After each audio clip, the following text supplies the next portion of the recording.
د الله نبی سره یو ماشوم په ډوډۍ کېناست.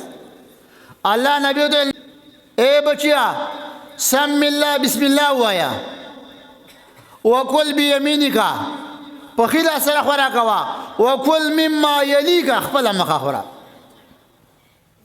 الله نبی پردي یو ماشوم سره کېني ما ته ماشوم سره کېنو. عبدالله ابن عباس نه روایت دی وللعلماء درجات فوق المؤمنین 700 درجتنا. یو عالم د 18 ګریډ افسر نه یو عالم د 22 ګریډ افسر نه 900 درجې بهتر دی. یو عالم د امین 900 درجې بهتر دی. د بچي عالمان جوړ کړي چې د شپې اوده شولې ما خوستانو اوږده شپه ده په دې سوچ وکړه په دې تحقیق وکړه په دې ریسرچ وکړه چې ستا مینه د چا سره ده دا فیصله په ما باندې مه کوه د خپل یې وکړه.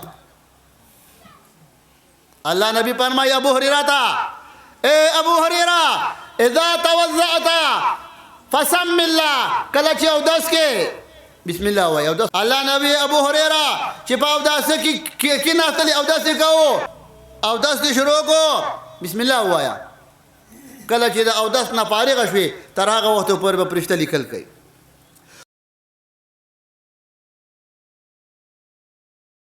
کله چې کور ته ننوځي بسم الله ونه وی شیطان څه وایي ادرکتم المبیت والعشاء وای راځئ بابا لې کټ ساز کړی دی کټ څادر یې پیچولی دی بسم الله ته ایره ده ورخیږه کټ څادري ته بسم الله دې نه ده ویلې.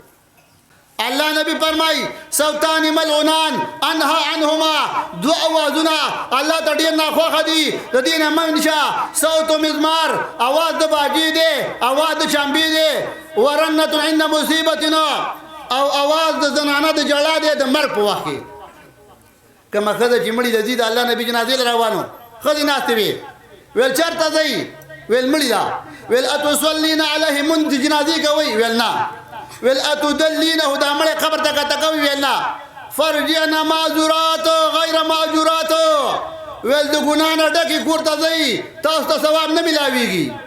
نو دا ښځه په مړي کې څه کوي دا جړا کوي جړا خپله سودا خرڅوي که نه پلانکۍ جړل دي پلانکۍ نه جړله او لوښو ته هم ګوري او پلانکۍ خفه وه پلانکۍ نه وه خفه او بیا دا وایي چې غر وې را پرېوتلې ملک به دې ورانه و دوی تورباز وي چې کله دا خبره وکړي فرشتې په نیزه باندې وایي اها قضا کنته فرشتې رسي د باتور بچې وي. نو مړی تابعي دی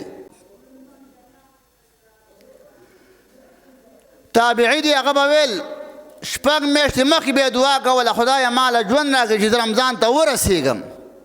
دا به شپږ میاشتې مخکې دعا کوله او موږ شپږ میاشتې مخکې د رمضان نه یېرېږو چې خدای دا به راځي او دا به څه کوي دا به خوړل کوي.